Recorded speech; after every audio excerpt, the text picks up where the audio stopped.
Bonjour à vous, aujourd'hui je vous invite à une vidéo sur la neurodivergence où je voudrais vous apprendre la différence entre un diagnostic et une caractéristique. Donc récemment, j'ai pu observer que certaines personnes semblaient être un peu confuses quant à la différence entre un diagnostic et une caractéristique. Pour prendre un peu de recul et commencer par l'ensemble. Le terme neurodivergence est considéré comme un terme ombrelle, un peu comme un parapluie, sous lequel on retrouve d'une part tous les diagnostics qui sont neurodivergents, comme par exemple l'autisme, le TDA, le TDAH, la dyslexie, la dyscalculie, la dyspraxie, et toutes les autres choses qui vous sont venues à l'esprit. Et on retrouve aussi, un peu en dessous, les caractéristiques. Une caractéristique, c'est plutôt un peu comme un trait de caractère. Et certains traits de caractère, on les retrouve plus facilement chez des personnes neurodivergentes. Ou autrement dit, chez les personnes neurodivergentes qui peuvent être diagnostiquées ou pas, ces traits de caractère semblent être à l'extrême. Soit quasiment inexistants, ou alors elles le vivent d'une manière très intense, qui peut apporter avec soi son lot de difficultés. Parmi ces caractéristiques, vous retrouvez des adjectifs que vous avez sûrement déjà souvent lus ou entendus.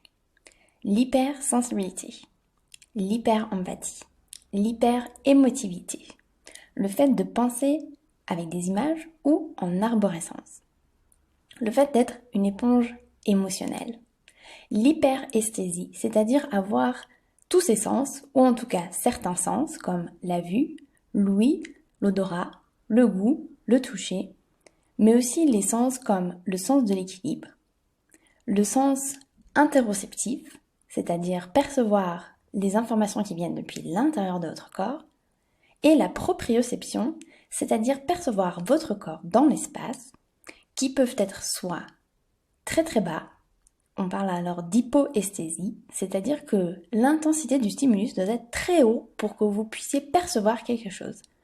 Un exemple, c'est, on dit de beaucoup de personnes neurodivergentes qu'elles ont une tolérance à la douleur très très élevée.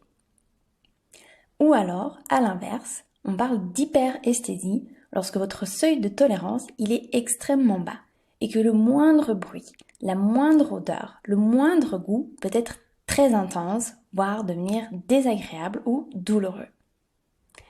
Voilà, j'espère que vous avez appris quelque chose aujourd'hui. Et à cela, je voudrais ajouter la chose suivante. Un labrador est un chien et tous les chiens ne sont pas des labradors. C'est-à-dire que toute personne neurodiverse, on va lui retrouver des caractéristiques neurodiverses.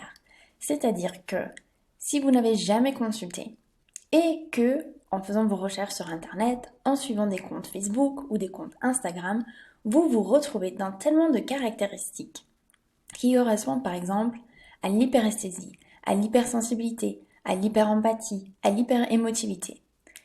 Tout cela, c'est des indices comme quoi vous fonctionnez à partir d'une manière neurodiverse. A l'inverse, tous les diagnostics ne comprennent pas forcément les mêmes caractéristiques. Pour beaucoup de choses, ils se chevauchent et ça peut créer de la confusion, où vous vous posez la question, est-ce que vous êtes bien dit autiste, ou plutôt dyslexique, ou même TDA, ou tout ça en même temps? Et parfois, certains diagnostics ont des caractéristiques qui sont à l'opposé. Par exemple, entre l'autisme et le TDA, on retrouve d'une part un grand besoin de routine, à faire les choses toujours de la même manière, et de l'autre, le TDA avec de l'hyperactivité peut souvent entraîner ce besoin de nouveauté, de spontanéité, de faire des choses d'une seconde à l'autre. Dans tous les cas, et peu importe si vous êtes diagnostiqué officiellement, si vous avez fait tellement de recherches et que vous vous retrouvez dans tellement de caractéristiques que vous êtes auto-diagnostiqué, ou si pour l'instant, vous avez simplement trouvé que beaucoup de caractéristiques vous correspondent.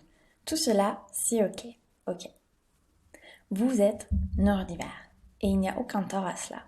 Et j'espère qu'à travers mes vidéos, à travers mon compte Facebook, Instagram ou mes autres canaux, vous allez pouvoir vous redécouvrir une image positive.